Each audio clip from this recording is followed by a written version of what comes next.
It is a great pleasure to introduce the dear colleague and friend who is giving today's Friday Forum lecture, Doreen Lee.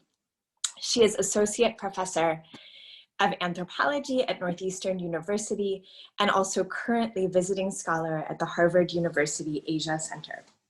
She has written widely on protest, the city, archives, and photocopying in articles in the Journal of Asian Studies, Indonesia, the Journal of Urban History, History and Anthropology, and many collected volumes.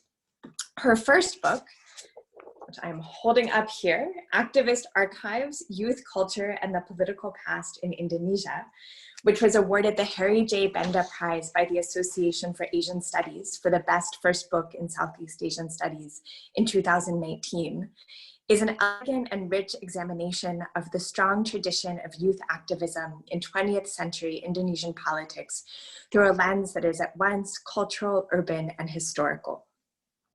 Taking the constellation of movements that brought down the Suharto regime and following them through in the long aftermath of struggle to make the promise of democracy real, she illuminates the messiness of political transformation. Citing her research in the places where activists create home, paying attention to the t-shirts they screen and circulate, and tracing how activists from the 1990s and 2000s understand themselves in relation to the Pemuda who founded the nation.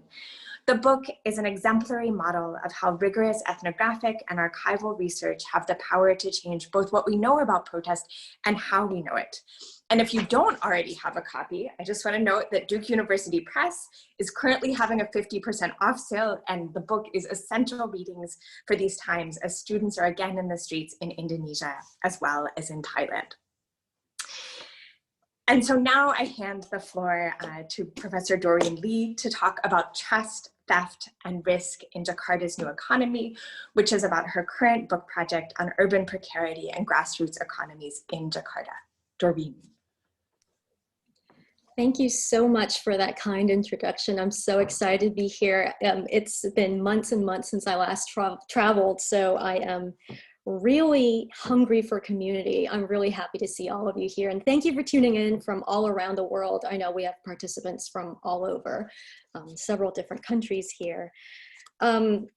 A quick note, there's some construction work going on outside my house right now. So if you hear that, I'll try to speak around it or try to speak louder to mitigate that. But I'm going to start.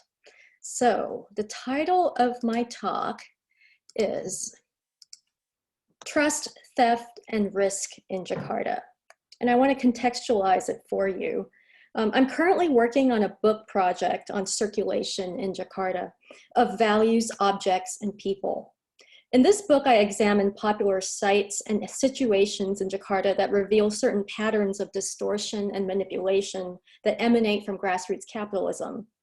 The title of this talk highlights theft, trust, and risk because these are three urban effects that ordinary people confront every day as they work out how to live within the stream of circulation.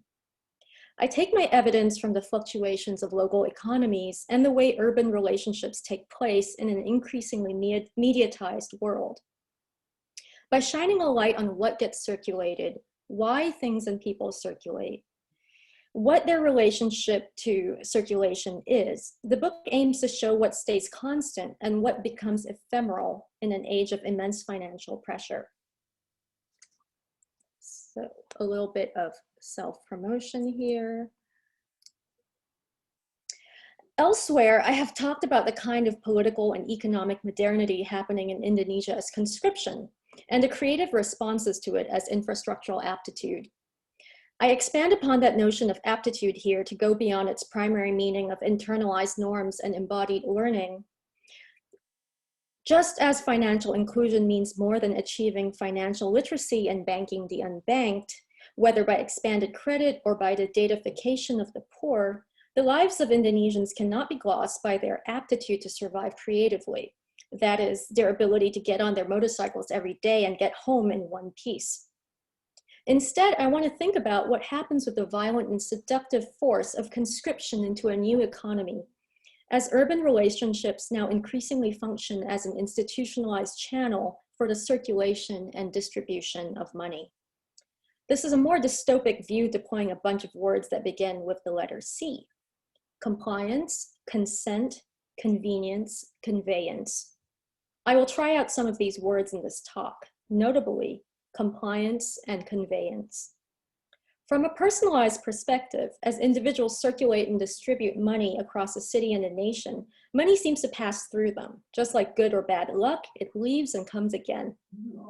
The cycle of poverty and windfall appears to have no direction, but nested within these patterns of circulation are implicit rules about the vector of money, the morality of giving and receiving, and the obligations of the social. In sum, what if we were to carry out an honest cost-benefit analysis and sustainability study of what it means to be Indonesian in the city? This paper describes a complex landscape of trust, credit, and finance that is unfolding across urban Indonesia from the perspective of ordinary Indonesians who feel simultaneously empowered and constantly defrauded. It is a paper about grassroots economics with all its attendant risks, calculations, and modes of survival, set in Jakarta, the capital city of Indonesia. Jakarta is a city of an estimated 20 million inhabitants, or perhaps more, an unstable population drawn from the greater Jakarta area with its growing suburbs and factory zones, including new migrants that arrive each year from across the archipelago. Jakarta is considered the infrastructural and economic laboratory for Indonesia's new economy. As e-commerce and financial technologies alter consumption patterns and shape urban entrepreneurial and lifestyle aspirations for millions of Indonesians, the risks and advantages associated with increased financialization have had profound impacts on ordinary citizens. Through the experience of credit, consumption, platform capitalism, employment, and underemployment, Indonesians are drawn into minor transactions that habituate and concretize the practice of speculative consumption and interactions with anonymous strangers.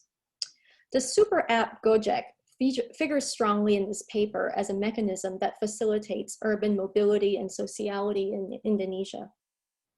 For those who don't know, GOJEK began as a ride-hailing app that is now Indonesia's first decacorn. That is, it has more than $10 billion of valuation. It does everything and operates as the most popular portal for e-commerce and digital payments. GOJEK's digital wallet is brilliantly named GoPay. GOJEK took an existing and unoriginal idea, that of the OJEK, the widely available motorcycle taxis operated by underemployed men, and appended it to a moment when most urban, middle, and upper-class Indonesians were already addicted to their mobile phones. Now the working class and the urban poor are similarly addicted. While this paper is not about a single corporation or application, nor is it exclusively about media, I flagged the presence of mediatic third parties to contextualize how convenience, the main quality by which urban Indonesians measure their quality of life, has become massively scaled up. GOJEK has become identified with the seamless transactions Indonesians rely on to conduct daily life. It sets the standards that all private and state enterprises now seek to meet, that of becoming fast and digital. The presence of super apps has enhanced and increased the business of convenience. Super apps suggest a re-enchantment of daily life. Things and people appear by magic, all meals can be delivered, payments for utilities, insurance, gym memberships can be made from one's phone, at an ATM, or at a local convenience store. Trust me, GOJEK is better than Amazon in many ways. With such conveniences, Jakartans must deal with an implicit level of risk. They are, after all, trusting strangers with their things in their own persons. Whose motorcycle are we getting on to get to work? One almost never gets the same driver twice. Trust is built into the daily transactions that drive the online economy, exemplified by the rise of ride-hailing apps and digital payment schemes, linking urban mobility and financial innovation, and creating monetized encounters between the working poor and the middle and upper classes. To give an example of a customized conveyance, in Jakarta, people will instruct the courier to deliver a cute handwritten note to their loved ones, in the courier's own handwriting, alongside a birthday cake or a sweet treat. The notes might read, "My dearest Fauzi, please don't forget to eat. Mwah, mwah, kissy sounds from Siska." Couriers are also instructed to purchase desserts, drinks, and raw ingredients with a high level of specificity. You could get a list that said 50 grams of small green chilies, 2 big red chilies, 1 carrot. And then after the formal order is put through the super app, they add an informal twist through the chat box. While you're at it, could you also pick up cigarettes on the way? The discovery that reserve labor can materialize one's desires enacts a high level of consumer satisfaction and imperious demand for immediate gratification. And yet this paper is also about interruption and dislocation. I wish to highlight the reasons for circulation, to examine the course of circulatory energies in Jakarta, and to express the qualities of circulation as passage. I'll first talk about kinds of common gift practices that motivate the flow of things and people in the city. This portion of the talk combines giving and conveyance. The second half of the talk focuses on points of economic vulnerability centered on experiences of theft, risk, and fraud. I organized this portion of the talk around the two terms, taking and compliance. The financialization of everyday life has yielded victims of financial fraud and deceit, in particular through scams, which Indonesians call modus, that rely on legal and regulatory gaps to succeed. Fraud narratives, whether practiced by predatory credit lenders or by opportunistic strangers, circulate through informal channels as true story crime narratives and fearful warnings. And yet these narratives seem to do very little to stop new scams from proliferating and succeeding. In colloquial English, we speak of someone who has been the victim of a scam or put at a disadvantage as having been taken. This predicament of having been taken is common in Jakarta. Tracking the connections between circulation and fraud, this paper analyzes the points of vulnerability hidden within celebratory narratives of financial innovation and economic growth. For example, newspaper headlines often say things like, "We aim for 90% financial inclusion in Indonesia by the year 2024. I'll end the paper with a question that's more pertinent to our current location in the academy in North America. What would it mean to track our own proximity to fraud? In what ways are our daily lives compliant with the concepts and instruments of circulation that produce volatility and risk?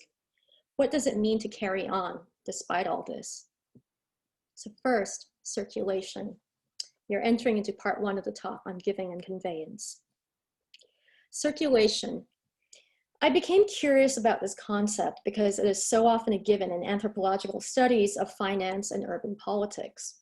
When anthropologists wish to denote action or evoke the global, they say that something has entered into circulation, usually something novel. Circulation is a catch-all phrase. Something is always going around until it is not. We say that things drop in and out of circulation, but circulation itself is always going. It is as if the concept itself relieves the object of agency. It is now caught up in the currents. It will arrive somewhere. Circulation is the engine of economic life. It is better to be in motion than stagnant. Circulation implies liquidity, growth, economic activity. It assumes an infrastructure in place to transport things or transform value. Analogies aside, my research on circulation takes a pragmatic and close look at the mobility of persons and things in a gridlocked megacity like Jakarta. What are the figures associated with circulation? For a brief moment in the 2000s, there was a manufactured moral panic about female teen sexuality. Young girls cruising were called jabe-jabe, or hot chili peppers, and their doings were called jabe-jabean, which you can interpret as doing spicy things. These moral panics explicitly linked sexual commodification to sites of consumption, velocity, and pleasure. But in reality, the logistics of circulation primarily involved underclass and underemployed men, now recast as heroes on the road. In an earlier article, I wrote about people who normalized their exposure on the streets. One of my informants in that article spent the whole day, from morning till night, on his motorcycle breathing in the pollution of the city. What was he doing? He was delivering things. He was undertaking the work of conveyance. Linking gifts to conveyance is easy. The denizens of the road perform delivery services in an economy of favors that allows small gifts to appear unprompted in someone's life. These small gifts mark someone else's comings and goings. When Indonesians leave their homes, they must buy ole-ole, which are souvenirs, for all their kin, neighbors, colleagues, and acquaintances. This is especially true of trips beyond one's hometown or country. Ole-ole can be thoughtful and individualized, but often they consist of commodities like keychains, t-shirts, flip-flops, beach sarongs, batik, and food. The foods that are brought might include fresh fruit, cooked food, fresh seafood, pastries, crackers. Please observe any regional airport in Indonesia. Travelers are often carrying bundles and stacks of food packages meant for gifts. My mother ran a travel agency in Jakarta for years and organized overseas corporate travel for multi-level marketing companies and direct selling companies. Taking hundreds or even thousands of Indonesians abroad, mostly women, was a logistical operation that stressed everybody involved. Trip itineraries were explicitly organized around shopping, and local shopkeepers were stunned by Indonesian tourists' capacity to buy ole-ole. The Tupperware ladies swept through the beach towns of Phuket and emptied the shops. There was nothing left for the second batch of visitors. If there was a free day at the end of the trip, participants would use it to go shopping to buy more ole-ole that they didn't get to buy on days 1, 2, or 3. As the multi-city trip stretched on, the bags multiplied. 2 suitcases became 6. Even though experienced travel agents would negotiate a certain figure for excess baggage allowances with the airlines as part of their contract, the participants would exceed even that. On the day of departure at the airport, my mother would negotiate the new but entirely expected excess baggage charges with the airlines to accommodate the actual weight being transported. I asked around to gauge how individuals who are not embedded in the plenitude of corporate life handled ole-ole. And my friends and informants, mostly low to middle income, affirmed the volume of the gift. They said, ole-ole, give up 90% of your suitcase for that. Or bring a whole other empty suitcase. Not only that, trips are opportunities for titipan. Titipan is a favor someone asks of you. It's called a deposit or asking someone to run an errand. But usually it means someone asks you to buy something that can only be obtained somewhere else, that you prepay for. Every traveler in this sense becomes a mode of conveyance as well.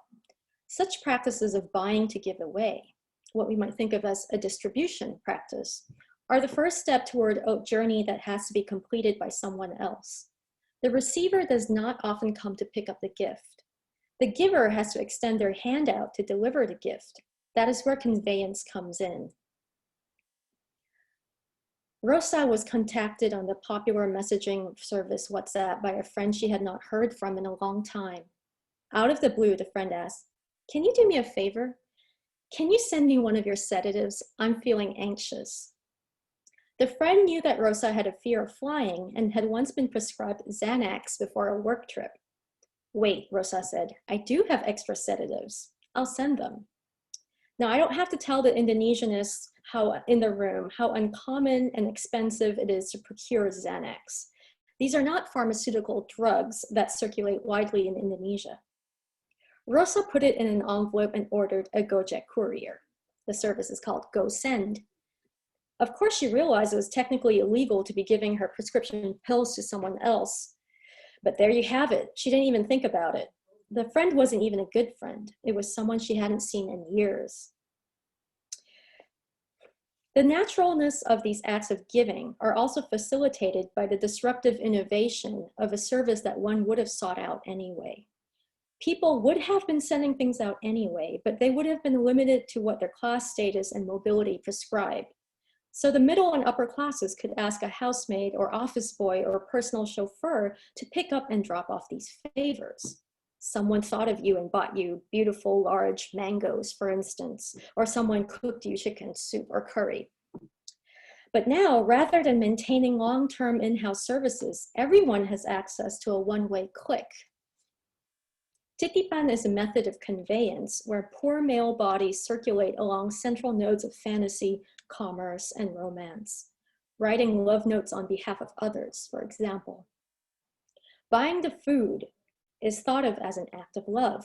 So was the payment for the delivery of the food, an extra performance of love.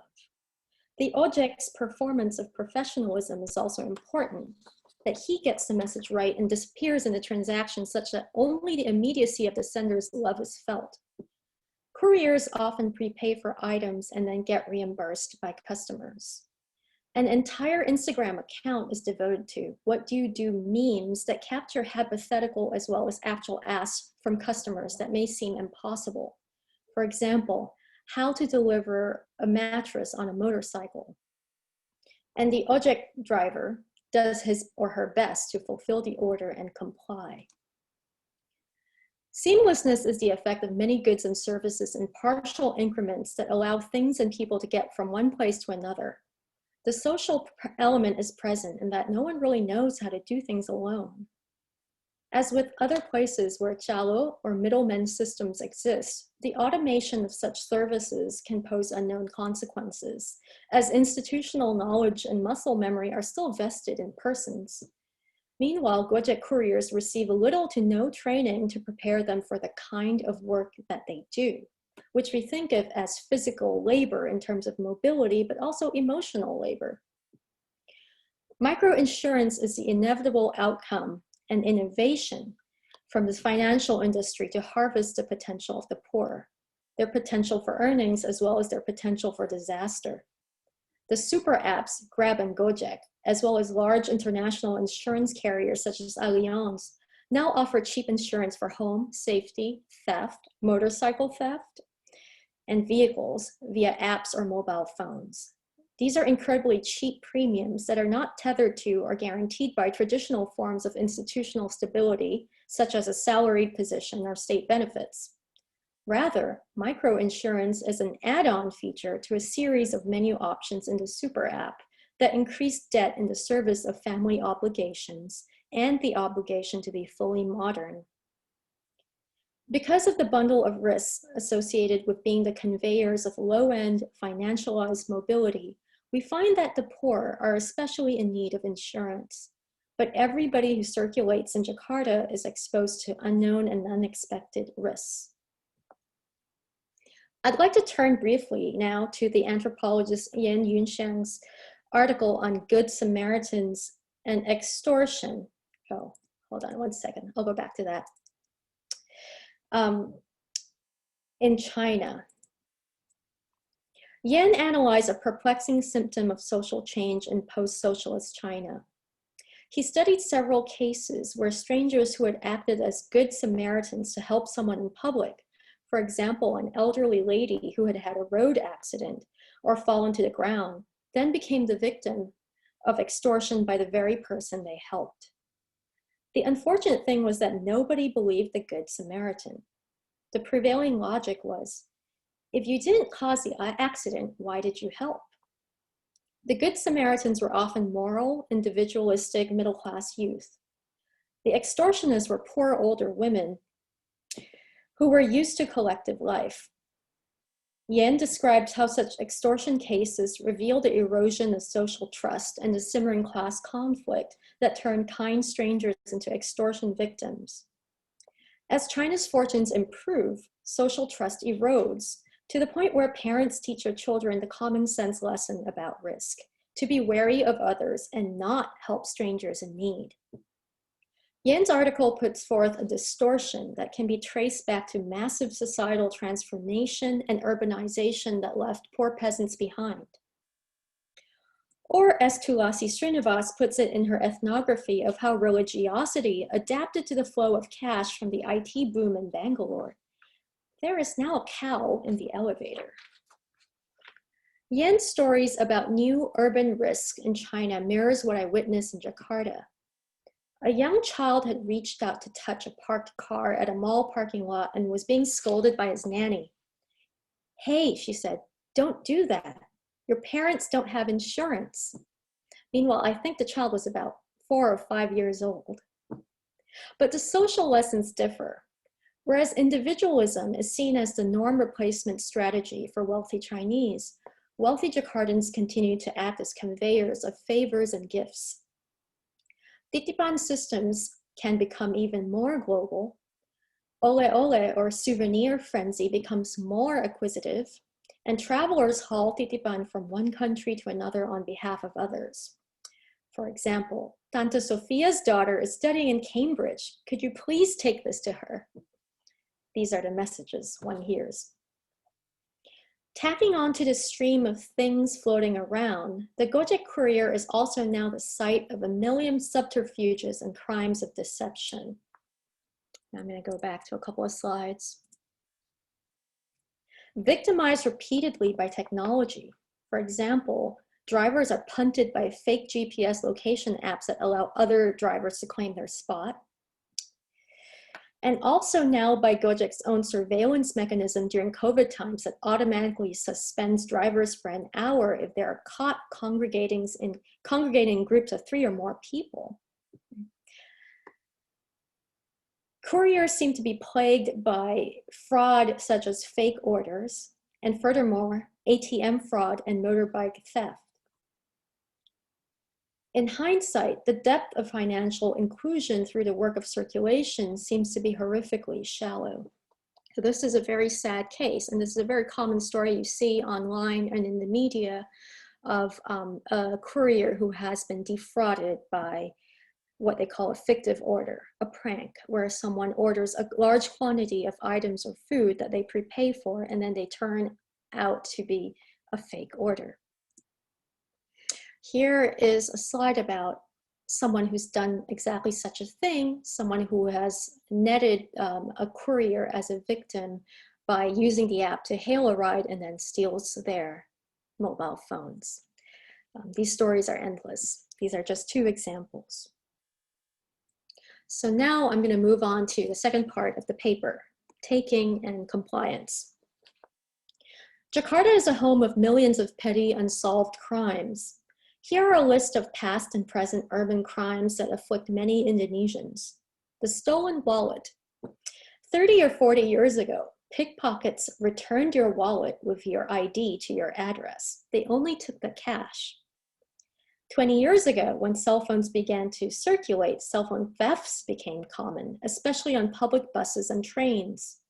And in the last 10 years, motorcycle theft has increased.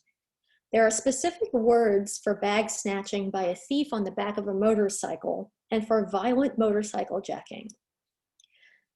And then also, sometime in the last decade, I began to see messages such as this on Facebook. Quote, "My phone has been stolen. My email has been hacked. Please WhatsApp me at this number. Do not respond to any suspicious messages from my account." End quote. In 2018, my friend Safik took the bus twice, and each time his phone was stolen. In the crush of the bus, just as he was exiting, the thief managed to work his phone out of his backpack. Safik had just finished talking to friends to say, "I'm almost there, I'm on the way." They were attending a very Generation X event, a sold-out Guns N' Roses concert in Senayan. That same night, someone tried to hack his Facebook account, no doubt because they had access to his phone. The anthropologist Jim Siegel wrote something very telling in his book about crime in Jakarta. He wrote, quote, "Indonesia in the New Order, as pictured in its press, is a place of possibilities open to entrepreneurs at every social level and stimulated by the means at hand," end quote. Now let me repeat that. A place of possibilities open to all and stimulated by the means at hand. And above all, a place without effective sanctions. Siegel's analysis of the fake, whether imperfect copies or real but unauthorized documents, shows how ordinary criminals can operate as useful people who are in many ways normal actors in society. The crime is attached to an idea of service. Crime grows out of a gap that the criminal seeks to exploit. A university rector sets up a parallel fake university and issues diplomas that students pay for. Siegel was talking about crime during the New Order, before the fall of Suharto. Hence, nothing that the word new of new economy can modify. Here is something that happened to a family friend circa 1992. Still New Order times. A wealthy middle-aged businesswoman with 2 sons had a habit of going to a nearby swimming pool to exercise. One day, her housemaid found her standing at the gate, dripping wet, shivering, with a blank stare. Her housemate was alarmed and got her inside the house. The woman had no memory of what had happened to her, but it appeared she was the victim of a hypnotic crime. In her hypnotized state, she had gone swimming and then returned home in a taxi. Perhaps she had given away cash or jewels, but I forget this part of the story. In these stories, the victim is approached by a stranger who has the power to induce hypnosis by speaking to you and tapping your shoulder or your arm. After that, you can only comply with what they want. The victim wakes up and realizes that they have been defrauded after the crime is done, at which point they become hysterical. The police, media, and experts claim that the only way to avoid a hypnotic crime is to pray constantly, be vigilant, never talk to a stranger, and never let a stranger pat you on the back. A hypnotic crime is a particular type of urban crime that one would think has gone out of fashion in Indonesia since the advent of technologized crime. But it is only a subset of fraudulent and even violent practices that strike ordinary people, poor and wealthy, to deprive them of their valuables. Hypnotic crimes cannot be prosecuted because hypnosis itself is not a crime, even though hypnosis is a social fact in Indonesia. So what remains criminal and illegal is fraud. For fraud to be counted as a crime, financial losses must have taken place. And in fact, that's the first standard that the police will try to determine in order to even take a report. Identity theft is therefore especially invisible in this regard. Article 378 of the Criminal Code addresses fraud directly. And you can see it here. It has a description of fraud punishable by a maximum imprisonment of 4 years. But despite the existence of Article 378, small-scale fraud is exactly the kind of case that goes unsolved. The police might go as far as to take a report, albeit reluctantly, but they would not really investigate. A city of distraction, which demands constant circulation, has produced the right conditions for compliance, even for subjects who are in other ways flexible and non-compliant. We're always only half listening and trying to find connection. This is the reason that scams work with a great deal of efficacy in Jakarta, with victims of all class, race, and religious backgrounds. Exhibit A, a friendship scam. Ronaldo is a well-known documentary filmmaker who owns his own company. He's the go-to guy when international TV stations want to collaborate on investigative films or politically trenchant issues. He drives a large black luxury vehicle that holds his expensive camera and filming equipment. Ronaldo told me his story very honestly and without hesitation. He said, "I was scammed in 2015. Here's his story. A call came in on his phone. Someone said, "Hey," in a very intimate fashion. Ronaldo questioned him, but the caller responded by jokingly reproaching him. "How come you don't know me?" And so Ronaldo mentally identified the person's voice. He thought it was an associate of his who worked at the high-profile anti-corruption agency, or the KPK. He had been spending all his days there, thinking about the intense cases the agency was handling, and indeed was splashed over all the news headlines. So when the call came in, Ronaldo was in a distracted and abnormal state of mind. He told me that all his thoughts were about the anti-corruption agency. Immediately, he pieced together a story in his own head that filled in the gaps. The caller said, "I'm having a problem. I need money." "Oh yeah? How much?" Ronaldo asked. The caller replied, 9 million rupiah. At the time, this was almost $1,000, a big sum, but a plausible sum for someone of Ronaldo's means. Ronaldo thought it could be real. He said it felt emotionally real. Because the KPK conducted underground investigations all the time. What if this was in service of one of their secret investigations and his friend needed some quick cash to front an operation in the field? But Ronaldo, as a Javanese man, didn't have any money of his own. He handed it all over to his wife. So he told the caller to wait. He would call his wife, who then did the bank transfer. He doesn't remember the details, but he thinks to remember which bank it was. At the time, his wife asked him, "Are you sure?" "Yes," he said. It was all of the money in their account. The next day, he called his friend, who was surprised to hear from him, and they quickly figured out it was a scam.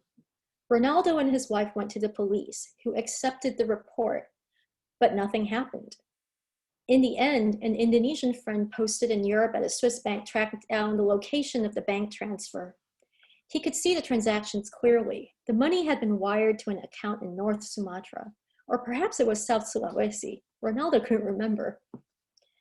So from just 4 fieldwork stories alone about such telephone scams, I calculated a net loss of more than $5,000 from ordinary middle and upper middle class people. Some were housewives, some were working professionals. Several were educated and well-traveled. These were not the ignorant masses newly arrived from the village, nor were they uneducated market women, a stereotype for fraud victims that the media likes to repeat. One of the fraud victims I spoke to estimated that hundreds of millions of dollars were lost each year to such unsolved crimes. But where fraud, risk, and circulation really get interesting is the evolution of the hypnotic crime. I spoke to a man who had both experienced and witnessed hypnotic crime. He was a financial journalist in Jakarta. Here's his story. And this is going to be a long story I'm going to read, so bear with me. It's in his voice. Okay. I'll start the quote. "I was hypnotized 10 years ago. It was after payday. I had a third of my pay in my wallet to pay off a debt to a friend. I took a bus home, which was empty. I sat in the back. It was the end of the day. I was tired.